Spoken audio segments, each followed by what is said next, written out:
नमस्कारम. ओम श्री परमात्मने नमः. विषयेन्द्रिय संयोगाद यत्तदग्रे मृतोपमं परिणामे विषमीव तत्सुखम राजसंस्मृतम.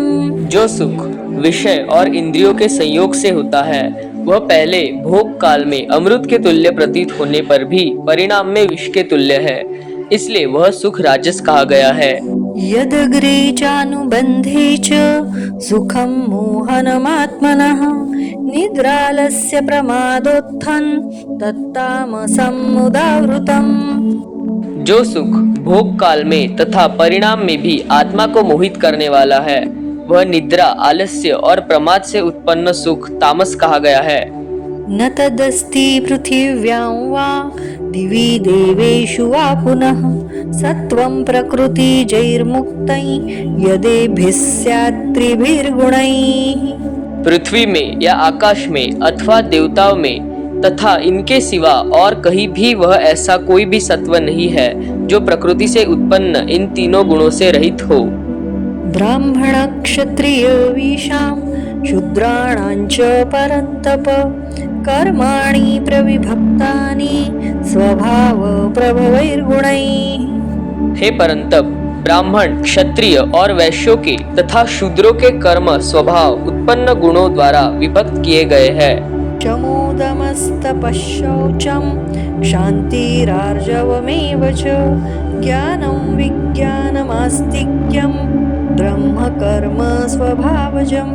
अंतःकरण का निग्रह करना, इंद्रियों का दमन करना, धर्म पालन के लिए कष्ट सहना, बाहर भीतर से शुद्ध रहना, दूसरों के अपराधों को क्षमा करना, मन, इंद्रिय और शरीर को सरल रखना, वेद शास्त्र, ईश्वर और परलोक आदि में श्रद्धा रखना, वेद शास्त्रों का अध्ययन अध्यापन करना और परमात्मा के तत्व का अनुभव करना, ये सब के सब ही ब्राह्मण के स्वाभाविक कर्म है. शौर्यं तेजो धृतिर्दाक्षं युद्धे चाप्यपलायनं दानमीश्वर भावश्च क्षात्रं कर्म स्वभावजम्.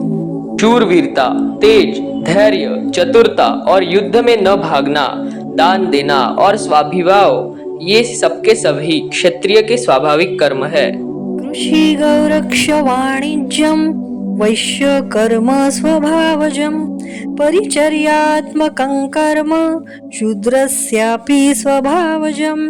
खेती, गौपालन और क्रय विक्रय रूप सत्य व्यवहार ये वैश्य के स्वाभाविक कर्म है तथा सब वर्णों की सेवा करना शूद्र का भी स्वाभाविक कर्म है. स्वे स्वे कर्मण्यभिरतः संसिद्धिं लभते नरः स्वकर्मनिरतः सिद्धिं यथा विन्दति तच्छृणु. अपने अपने स्वाभाविक कर्मों में तत्परता से लगा हुआ मनुष्य भगवत प्राप्ति रूप परम सिद्धि को प्राप्त हो जाता है. अपने स्वाभाविक कर्म में लगा हुआ मनुष्य जिस प्रकार से कर्म करके परम सिद्धि को प्राप्त होता है उस विधि को तू सुन. यतः प्रवृत्तिर्भूतानां येन सर्वमिदं ततं स्वकर्मणा तमभ्यर्च्य सिद्धिं विन्दति मानवः. जिस परमेश्वर से संपूर्ण प्राणियों की उत्पत्ति हुई है और जिससे यह समस्त जगत व्याप्त है उस परमेश्वर की अपनी स्वाभाविक कर्मों द्वारा पूजा करके मनुष्य परम सिद्धि को प्राप्त हो जाता है. श्रेयान् स्वधर्मो विगुणः परधर्मात् स्वनुष्ठितात् स्वभावनियतं कर्म कुर्वन्नाप्नोति किल्बिषम्. अच्छी प्रकार आचरण किए हुए दूसरे के धर्म से गुण रहित भी अपना धर्म श्रेष्ठ है, क्योंकि स्वभाव से नियत किए हुए स्वधर्म कर्म को करता हुआ मनुष्य पाप को नहीं प्राप्त होता. सहजं कर्म कौन्तेय सदोषमपि न त्यजेत् सर्वारम्भा हि दोषेण धूमेनाग्निरिवावृताः.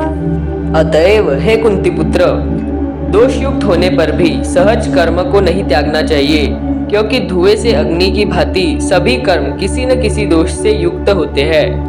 असक्त बुद्धि सर्वत्र जितात्मा विगत स्पृहः नैष्कर्म्य सिद्धिं परमां संन्यासेनाधिगच्छति. सर्वत्र आसक्ति रहित बुद्धि वाला, स्पृहा रहित और जीते हुए अंतःकरण वाला पुरुष सांख्य योग के द्वारा उस परम नैष्कर्म्य सिद्धि को प्राप्त होता है. सिद्धिं प्राप्तो यथा ब्रह्मा तथाप्नोति निबोध मे समासेनैव कौन्तेय निष्ठा ज्ञानस्य या परा।